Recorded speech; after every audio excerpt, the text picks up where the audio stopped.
How's it going, guys? It's Eclipse here, and today's World of Tanks video we look at the Strv 74. This is the tier 6 Swedish medium tank. This one is absolutely fantastic. I 3-marked it probably a few years ago now, and I've just revisited it. I've had it in my garage for ages, and I think with the upcoming 100% marks of excellence that we're going to be getting in the game, to be able to get 4 marks on your tanks, I thought maybe I'll get this thing to 100% on its marks of excellence, just because it will give me something to do and I can do it in the meantime. I've been thinking about doing it on a couple of tanks, just getting 100% ready for when I need to hop in them, play that one game and get the 4 marks of excellence whenever they come out in the game. Don't know exactly when they are coming into the game, but of course with the recent update news that we had, Wargaming basically told us that that is coming into the game. Now, without further ado, what is the Strv 74 all about? Well, it's all about this gun depression that you get in just a second. It's got crazy gun depression. You're basically able to use the gun depression. I think it's like 14 degrees or something like that. It is ridiculous on this thing. It's basically a Hoover. If you've ever played the Panzer SFL or something like that, I believe it is, the Hoover, then yeah, you'll know exactly what I'm on about. The tier 6, a German tank, I think it is. I can't remember the exact name. Might even be the Schmiel. But yeah, basically this tank is like that. It can use its gun depression super effectively. It's really good on a ridgeline. And what you can see here is the DPM on this thing isn't that bad either. Now, what we're doing to the British Bulldog, well, we put 1 into his tracks, and now we can just permanently track and pen him. This is the situations that you want to put yourself in when you have opponent tanks that you're firing at. And of course, as we do here, we take him out of the game. Now, the DPM on this tank isn't the highest, certainly, but what it does offer is the ability to just put out damage very quickly and continuously, and when you can be effective on ridge lines and using your gun depression like we're kind of seeing here, you can just see how much gun depression we actually get, considering we're on a hill and they're down below, and we've still got plenty of room and wiggle room to be able to use this tank super well within the game. Now, T-34-85M, it's time to go and get him out of the game. Very quick game this one actually, as we're just pumping through the opponent team. What you want to do in a situation like that, as you saw, I've just gone down. I've made sure that we've got that guy out of the game, but we didn't go down until we'd taken out the M4. Obviously the KV-1S is now coming. We try and put a shot on the move, but we're going to move right now in order to avoid the ability for him to get gun depression on us and actually take a shot at us. We're not going to bother with him. We're going to go after the damage in this game, which is over on this right hand side. By the time we would have got up to take out the KV-1S, the other tanks would have probably been taken out anyway. Bogatyr from the back, obviously the best kind of place to have a tank, going straight through the back of him. And yeah, now we're going to move on towards this Churchill 1, which is a tank that, yes, it's got armour, but for the most part, when you're a tier higher than it, its armour doesn't work, and we take him out very quickly. Now, you know, this game, not the best damage game I've ever had. Certainly not the best kind of game that you'll be having in something like the Strv 74. I've had a few 4,000 damage games in this tank, but it has to come down to the situation. But what I do recommend, or what I do think about this tank, is that you can be so consistent with it, picking up damage so easily. It's one of those tanks that if you just play a little bit more passively, don't go in, you're not a heavy tanker of course, use your gun depression, use that kind of statistics of the vehicle to best have a good go, and you can certainly pick up a lot of damage, a lot of enemies destroyed. You can pick up assistance damage because the view range isn't too bad for a tier 6 if you put in the right kind of equipment, which we will have a look at the end of this video if you want to perk out your medium tanks. And of course it's very relevant for all of the Swedish medium tanks within the game. But yeah, we will move on to the next bit of gameplay for this video.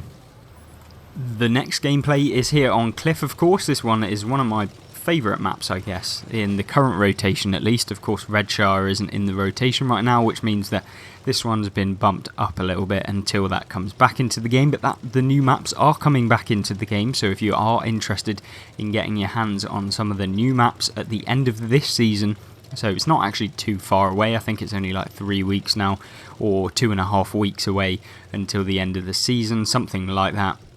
It's not too long, and basically when this season ends there'll be a big new update coming to the game which allows for you to be able to play on some new maps. I think we're getting 4 new maps. It's not completely confirmed, but I do know that they've basically, Wargaming have said in one of their news posts that every single big update will have basically 4 new maps. So I think the next ones are, if I can remember correctly, Muravanka, which is an alright map, is not particularly amazing, but it has a little bit of everything for every single tank class, which is always something that I promote within the maps within the game, because I think, you know, yes, Prokhorovka's really fun for your light tanks and sometimes your mediums, but what about, and obviously your tank destroyers, but what about heavy tanks? It is absolutely no fun for your heavy tanks on Prokhorovka.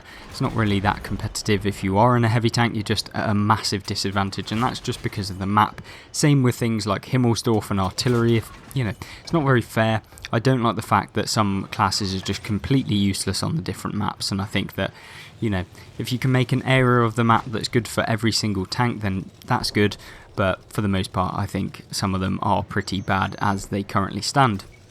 Now, as far as this game, however, what we are doing is using this ridgeline. You're seeing the gun depression that this thing gets as we try and hit the spick there. We only damaged the tracks or whatever. We didn't even track him either, which is really annoying. But yeah, very, very nice tank overall. As you can see, we can use this position. Most tanks that you play within the game cannot use this position, so don't come up here thinking, oh yeah, I'm in my Centurion 1, I'm going to use my gun depression of 10 degrees to be able to use that position. No, it just doesn't work. You're probably way too big, and because this thing is so kind of, it's like small but also tall, if that makes sense, which allows you to kind of get up above on ridge lines and use the gun depression even more effective. So yes, tanks can have really good gun depression, but if it isn't effective gun depression, there is that kind of thing within the game. Not saying that, you know, you have terrible gun depression all of the time, even if you have the good gun depression statistics, but yeah, I think it is important to kind of talk about that and talk about the fact that yes, there can be good and bad gun depression, and some of the Russian ones are particularly not that great. I find ones that are really low profile tanks that have gun depression don't really work very well, because of course you have to be kind of below them, or not below them, but you kind of have to be quite low in order to actually have your gun depression be effective. So yeah, it's kind of very interesting sort of topic, but I think it was kind of relevant to talk about the sort of things you need to be thinking about as we decide to crash into a rock, which means we slow down, which means we take a hit, and of course then we try and turn into the rock and we take another hit, and yeah, not very fun. But what you see me doing here is using an obstacle in between me and the tank to be able to basically avoid a shell. Yes, my internet is terrible, so you'll see in just a second, there we go, that yes, we did survive the encounter, but the internet tried its best to try and stop us.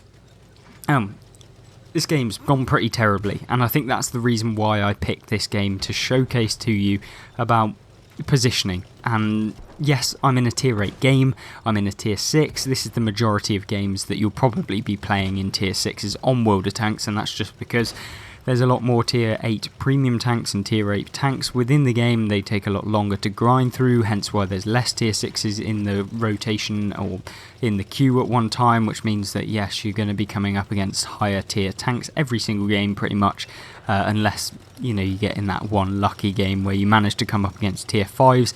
And trust me, if you come up against tier 5s in this tank, the Strv 74, you will absolutely demolish them. The DPM is fantastic, being able to use your gun depression, using the camo of the tank as well. Yeah, it's certainly something you want to be using in the STRV. Unfortunately, what we do suffer with in this tank is the fact that the mobility is a little bit hindered. It's not the fastest medium tank, and you probably get up to 40 kilometers an hour, which Yeah, it's not slow, but it's definitely not fast. And when you're at tier 6, you kind of need that speed to kind of come up against some of those lower tier opponents that you're going to be coming up against and outmaneuver them. So when you're coming up against heavies, it's a little bit painful sometimes when you're trying to out-traverse them and it just isn't working whatsoever. So yeah, I think that's important to talk about. And of course, using the strengths of a tanker as something you want to do, and mobility is definitely not one of those, so you want to try and avoid conflict where you're brawling up close in this tank to be able to have those games where you just feel like you come out on top, you really make an impact on the game, and this is what exactly I'm doing right now. You see what happens here. My team is just sat there, fapping, not doing anything, literally just sat there against two heavy tanks. They are in a position where, they don't have to advance, and our team just aren't putting pressure on them whatsoever. But what we do is we get into this position. This is a position that no one really takes, to be honest, anymore. I don't know why, but this is a super useful position because it just annoys the OHO and the IS-5 there, because what can they do? They're going to get, if they push to try and take out our tanks that are around that corner, they're going to get hit by me. But if they try and or they just focus that and they do push, basically I'm going to pummel them. But then if they turn and try and get me, they're going to get pummeled by my team. It's all about those crossfires, and World of Tanks is full of them. So yeah, definitely use your crossfire position, use that effectively, be able to get yourselves into a position like this, and also know when to not be super aggressive, because yes, if I push out against this IS-5, 9 times out of 10 he's going to be able to put a shot into us, going to take us out from the remaining hit points in our vehicle. But if we can just be a cretin, if we can just basically come in here and we can just deal a little bit of damage every now and again to be able to actually just annoy him, put pressure on him, deal a little bit of damage. We are firing APCR here, that's just because we are a tier lower than them, or 2 tiers lower, and I don't want to be bouncing when I'm only doing 100 damage per shot. So we put one into him, Glory IS-5 here, and we put a second one into the lower plate of the IS-5 to pick up the damaging hit, and of course the enemy destroyed. So yeah, really good, really decent kind of play there. I think that was one of the plays that I really did want to showcase in this replay, and what made this replay completely different from some of the others. And I think, if I can highlight some of those kind of mentalities and some of the things that you need to be thinking of, even when you are the lowest tier, you can still have good games, and you kind of see that here. 1900 damage, let's not beat around the bush, it's not the highest damage game in a tier 6 you're ever going to see, but what it does show you is that positioning, is that kind of mentality of, what do I do? Do I just sit around and hope that we somehow win, or do I make an impact in the game? Do I put a pressure on the opponents? Do I get into that crossfire position to be able to deal damage to the opponents? And of course in this game it worked out very well. We did go up on our marks of excellence by 0.2%, so that's always good, and we got a little bit of assistance in there as well. So I think that kind of showcases the Strv-74. Of course we'll go into the equipment and why I've chosen the equipment in this tank, and then we'll get a little bit of a discussion going for you guys as well. So, equipment, what are we going to use in the Strv? Well, here it is.